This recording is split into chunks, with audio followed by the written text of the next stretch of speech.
करीब 30 अंकों की तेजी के साथ 24,680 के आसपास कारोबार करता हुआ तो पॉजिटिव ओपनिंग के संकेत गिफ्ट निफ्टी से आज सुबह निकल कर आ रहे हैं। लेकिन एशियाई बाजारों की बात करें तो निके यहां पर 1% से ज्यादा की तेजी दिखी है। कोरियन मार्केट कॉस्पी भी तेजी के साथ कारोबार करता हुआ। हालांकि चीन और हांगकांग के बाजारों की बात करें तो यहां से कोई बड़े संकेत आज सुबह निकल कर नहीं आ रहे। तो एशियाई बाजारों से पॉजिटिव संकेत और गिफ्ट निफ्टी भी 24,680 के आसपास कारोबार करता हुआ। लेकिन अमेरिकी बाजारों से किस तरह के संकेत आए, वहां पर किस तरह की चिंता अभी भी डेट को लेकर है, कमोडिटी मार्केट में किस तरह का एक्शन दिखा है और यूरोपियन मार्केट का कैसा परफॉर्मेंस रहा, पूरी डिटेल्स के साथ अब हमारे साथ अभिषेक जुड़ चुके हैं। अभिषेक, गुड मॉर्निंग। अमेरिका में भी कल मिला जुला कारोबार ही दिखा और कमजोरी के साथ ही अभी भी फ्यूचर्स कारोबार करते हुए।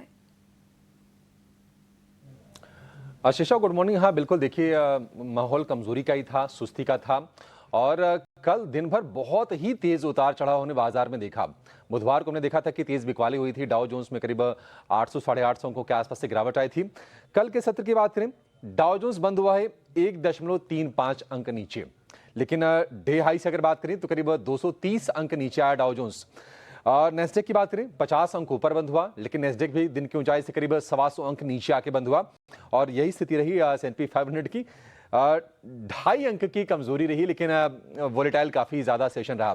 देखिए, जो डोनाल्ड ट्रंप का जो टैक्स और स्पेंडिंग बिल है वो हाउस ऑफ रिप्रेजेंटेटिव यानी कि जो वहां का लोअर हाउस अमेरिकी कांग्रेस यानी कि अमेरिकी संसद का, वहां पर ये पास हो गया है।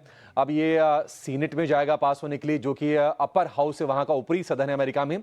और ये कहा जा रहा है, ऐसी आशंका जताई जा रही है कि इससे अमेरिका के डेट में करीब करीब $3.8 ट्रिलियन की बढ़ोतरी हो जाएगी और ये थोड़ी चिंता की स्थिति जरूर होगी। इकोनॉमिस्ट ये भी कह रहे हैं कि हो सकता है कि आप डिफॉल्ट को अवॉइड कर लें, लेकिन अब इतने बड़े डेफिसिट को मैनेज करने के लिए अगर कोई डिफॉल्ट की स्थिति आती है तो फिर बॉन्ड की सप्लाई बढ़ानी पड़ेगी। तो हम देख रहे हैं कि बॉन्ड यील्ड्स जो हैं वो तेजी से ऊपर गए हैं और ऊपर जाकर सस्टेन भी करते हुए आपको दिखेंगे। जो अमेरिका में जो 10 ईयर की जो बॉन्ड यील्ड है वो है इस वक्त 4.5% के आसपास, 4.61 की रीडिंग हमने देखी है। 30 ईयर के अगर मैं ट्रेजरी यील्ड की बात करें तो 5.16% है, जो कि 2 साल में ये अक्टूबर 2023 के बाद सबसे ज्यादा ये है अमेरिका में बॉन्ड यील्ड। देखते हैं अमेरिकी बाजारों की चाल आज किस तरह से होती है। कल एक वोलेटाइल सेशन तो रहा है, कुछ आंकड़े वहां पर आएंगे, उस पर नजर रहने वाली है। आज बिल्डिंग परमिट्स के नंबर आएंगे और न्यू होम सेल्स डेटा के भी आंकड़े अमेरिका में आएंगे। कल वीकली जॉबलेस क्लेम्स के नंबर आए, यानी कि 17 मई को जो हफ्ता खत्म हुआ उसके आंकड़े आए और जो अनुमान था उससे थोड़े बेहतर आंकड़े आए। 2000 ये गिरा है वीकली जॉबलेस क्लेम्स और 2.27 लाख का ये आंकड़ा है, यानी कि 2,27,000 का। तो ये अमेरिकी बाजारों की चाल की बात रही। अगर हम इस हफ्ते की बात करें तो डाउ हो, S&P हो या फिर नेस्डेक हो, 1.5 से 2% के आसपास की अभी तक की नेट गिरावट है, यानी कि गुरुवार तक की। एशिया की बात करें, वहां से संकेत जो हैं वो मिले जुले हैं। जापान के बाजार में हमने कल कमजोरी देखी थी, तो कमजोरी के 2 दिनों की गिरावट के बाद आज तेजी लौटी है। करीब 350 का ऊपर आपको निकेई दिखेगा। जापान में कोर इन्फ्लेशन के नंबर्स आए हैं और जो कोर इन्फ्लेशन आया है वो आया है 3.5%। अनुमान था 3.4% का और ये जो रीडिंग है जनवरी 2023 के बाद ये सबसे ज्यादा है। और इसके बाद अब बैंक ऑफ जापान के जो गवर्नर है उन्होंने ब्याज दरों में फिर से बढ़ोतरी की संभावना जताई है। हांगकांग के बाजार, चीन के बाजार, कोरिया के बाजार ये सपाट कारोबार कर रहे हैं। नेगेटिव बायस के साथ साथ हल्की सी गिरावट इन तीनों के तीनों इंडेक्स में आपको देखने को मिलेगी। अन्य संकेतों की अगर हम बात करें तो डॉलर थोड़ा सा मजबूत हुआ है और उसके चलते सोने में हल्की सी नरमी आई है। भाव हालांकि अभी हम देख रहे हैं कि $3300 के आसपास है, $3295-97 के आसपास के प्राइसेस हैं। क्रूड में थोड़ी नरमी आई है, हमारे लिए अच्छा संकेत है। $64 के आसपास ब्रेंट क्रूड का भाव है और उसकी वजह यह है कि ओपेक प्लस जो कि तेल उत्पादक देशों का संगठन है, उनकी 1 जून को एक अहम बैठक होने जा रही है और काफी ज्यादा संभव है कि इस बैठक में कच्चे तेल का उत्पादन बढ़ाने पर सहमति बने। कितनी उत्पादन बढ़ेगी, तो ऐसे चर्चाएं चल रही है कि 4,11,000 बैरल प्रतिदिन का उत्पादन बढ़ जाएगा, जो कि जुलाई से संभव होगा ये। तो उसके चलते क्रूड में हम नरमी देख रहे हैं। अगर हम अन्य संकेतों की बात करें तो डॉलर इंडेक्स 100 के नीचे आए हैं, 99.72 के आसपास डॉलर इंडेक्स है और यूएस में 10 ईयर की बॉन्ड यील्ड की बात करें तो 4.52% की बॉन्ड यील्ड है। ज़्यादा मतलब हमारे लिए कोई डिस्टर्बिंग संकेत फिलहाल तो नहीं है। हाँ, जो अमेरिका में बॉन्ड यील्ड बढ़ रही है उस पे थोड़ी नज़र रखने की ज़रूरत है, क्योंकि बॉन्ड यील्ड अगर मान लीजिए यहाँ से और बढ़ती है, अगर 5% के तरफ बढ़ती हुई दिखाई देती है, तो थोड़ा सा फंड फ्लोज को लेकर चिंताएं बढ़ जाती है कि अगर आपको सेफर एसेट्स में अगर आपको 5% की अगर यील्ड मिल रही हो तो आप रिस्कियर एसेट्स में पैसे क्यों लगाएंगे। तो ये एक चिंता की चीज़ ज़रूर रहती है। अदरवाइज क्रूड आपके लिए सपोर्टिव है, $64 का ब्रेंट क्रूड है और आज हम देख भी रहे हैं कि गिफ्ट निफ्टी थोड़ी सी बढ़त के साथ खुलने के संकेत दे रहा है। लेकिन ये है कि हाँ, एफआईज की जो बिकवाली का आंकड़ा है वो थोड़ी सी चिंता में डालने वाला जरूर हो। वैसे भी आज हफ्ते का आखिरी कारोबारी सत्र है, थोड़ा वोलेटाइल सेशन निश्चित तौर पर रहेगा भारतीय बाजार में भी। बिल्कुल, हफ्ते का आखिरी कारोबारी सत्र और 24,680 के पास गिफ्ट निफ्टी कारोबार करता हुआ। अभिषेक, शुक्रिया पूरी डिटेल्स के साथ हमारे साथ जुड़ने के लिए। तो कमोडिटी मार्केट में काफ़ी एक्शन। ब्रेंट क्रूड $64 पर बैरल के आसपास कारोबार करता हुआ, जो इंडियन इकोनॉमी के लिए एक पॉजिटिव खबर है। डॉलर इंडेक्स भी 100 के नीचे कारोबार करता हुआ, लेकिन इस हफ्ते अमेरिकी बाजार 1.5 से 2% की गिरावट के साथ बंद होते हुए नजर आ रहे हैं। लेकिन याद रखें, इसके अलावा हम एफआईआईज और डीआईआईज के आंकड़ों की बात करेंगे।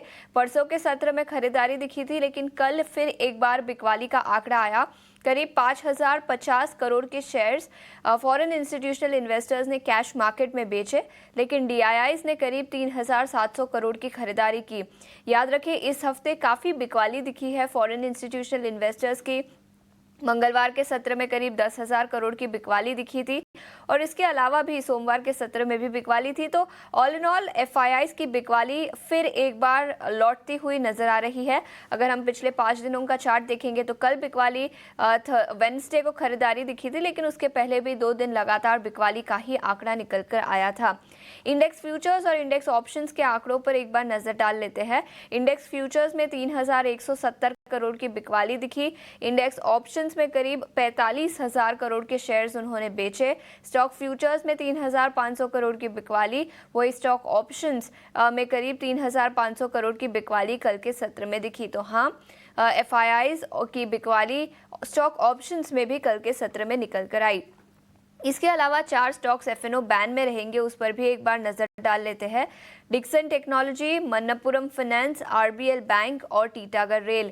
याद रखिए, डिक्सन टेक्नोलॉजी के नतीजों के बाद स्टॉक में भारी गिरावट दिखी थी। नतीजे अच्छे थे, लेकिन उसके बावजूद जेएम फाइनेंशियल की नेगेटिव रिपोर्ट वैल्यूएशंस को लेकर चिंताएं हैं, जिसके चलते डिक्सन टेक्नोलॉजी में पिछले कुछ दिनों में काफ़ी वॉलेटिलिटी दिखी है। इनफैक्ट कल भी 3% की गिरावट के साथ बंद हुआ। उसके पहले के सत्र में करीब 5 से 6% की गिरावट नतीजों के बाद दिखी थी और अब ये स्टॉक एफएनओ बैन में भी रहेगा। इसके अलावा मन्नपुरम फाइनेंस, आरबीएल बैंक और railway ancillary stock Titagarh rail, इस स्टॉक पर भी अपनी नजर रखें। तो 4 स्टॉक्स जो आज के सत्र में एफएनओ बैन में रहेंगे। लेकिन याद रखें, कल के सत्र में भारतीय बाजारों में बिकवाली दिखी थी। निफ्टी 200 अंकों की गिरावट के साथ 24,600 के लेवल्स के आसपास बंद हुआ था। वही बैंक निफ्टी की बात करें तो यहाँ पर भी कल कमजोरी दिखी। निफ्टी बैंक 650 अंक फिसलकर कल के सत्र में बंद होता हुआ नजर आया था 55,000 के नीचे। तो काफ़ी बिकवाली यहाँ पर कल के सत्र में दिखी थी और आज गिफ्ट निफ्टी अब करीब 30 अंक चढ़कर 24,680 के आसपास कारोबार करता हुआ। लेकिन आज के सत्र में रणनीति तो हम जानेंगे, लेकिन कुछ स्टॉक स्पेसिफिक आइडियाज़ भी हमारे मेहमानों ने भेजे हैं। सेंट्रम ब्रोकिंग के टेक्निकल और derivatives research analyst Nilesh Jain, उन्होंने अपने स्टॉक स्पेसिफिक आइडियाज़ हम तक भेजे हैं। सबसे पहले उस पर नज़र डालते हैं। एनएमडीसी, इस स्टॉक पर उन्होंने खरीदारी की राय दिखी है। 69.5 के स्टॉप लॉस के साथ 74 के लक्ष्य उन्होंने एनएमडीसी पर रखे हैं। और इसके अलावा एस्ट्रल, याद रखिए, इस स्टॉक में भी कल के सत्र में काफ़ी मूवमेंट दिखी थी नतीजों के बाद और मैनेजमेंट कमेंट्री के बाद। 1421 के स्टॉप लॉस के साथ 1475 का स्टॉप लॉस बनाने की सलाह। तो ये 2 स्टॉक्स, एस्ट्रल और एनएमडीसी, इन दोनों स्टॉक्स पर खरीदारी की राय नीलेश जी ने हम तक भेजी है। लेकिन एक छोटे से ब्रेक के लिए रुकेंगे। ब्रेक के बाद नतीजों के दम पर, खबरों के दम पर और ब्रोकरेज